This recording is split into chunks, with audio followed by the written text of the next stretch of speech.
নম্বর প্রশ্ন বলছে বস্তুটির সর্বোচ্চ গতিশক্তি নির্ণয় করো।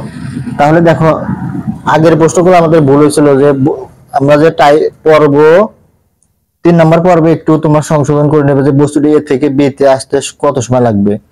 এখানে আমাদের গ নাম্বার এই উচ্চতাতে বের করবে এবং বড় গ হচ্ছে উপর থেকে সম্পূর্ণ উচ্চতা। ওই প্রশ্ন একটু সংশোধন করে দিলাম।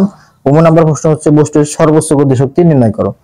তাই দেখো এখানে আমরা জানি গতিশক্তির সূত্র T equal to half M M V, T equal to half M V, এই তো T equal to half M V square. আমরা গতিশক্তির সূত্র জানি T equal to half M V square. তাহলে আমাদের এখানে এম এর মান দেওয়া আছে 10 কেজি, দেখো ভি স্কয়ারের মান দেওয়া নাই, তো আমরা ভি স্কয়ারের মান আগে বের করে নেই।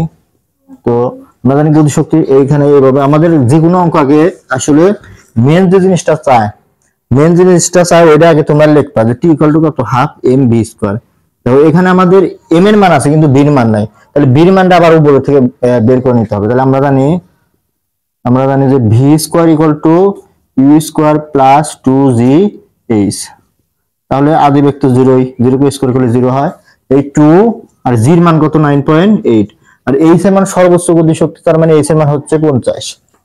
তো এইটুকু আমরা ক্যালকুলেশন এখানে একটা জিনিস আমি বলে দিই, এই বি স্কয়ারের মানে তোমরা এই জায়গায় এভাবে রাখবা, তাহলে তোমাদের কারণ আমাদের বি স্কয়ারের মানে এই জায়গা লাগে, তাহলে এইটুকু বি স্কয়ারের মানে যদি আমাদের আগে বি স্কয়ারের মান যেটা সেটা এভাবে রেখে দিলে আমাদের কি সুবিধা হবে, কারণ এই বি স্কয়ারের মান আমরা ডাইরেক্ট এই জায়গায় বসাবো। অনেকে আবার স্কয়ার রুট করে আবার এই করলে বি এর মান বসায় আবার স্কয়ার করা লাগে, তাহলে আমাদের জন্য একটু কষ্ট হবে। এটুকু ক্যালকুলেশন করলে কত হয় 980 কে এইভাবে আমরা রেখে দেবো।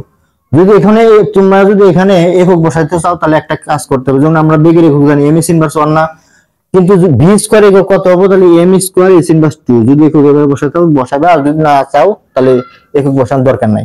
তো এখানে হাফ এম এর মান কত 10 কেজি, তাহলে এখানে আমরা এম এর মান লিখব 10 আর ভি স্কয়ারের মান হচ্ছে 980।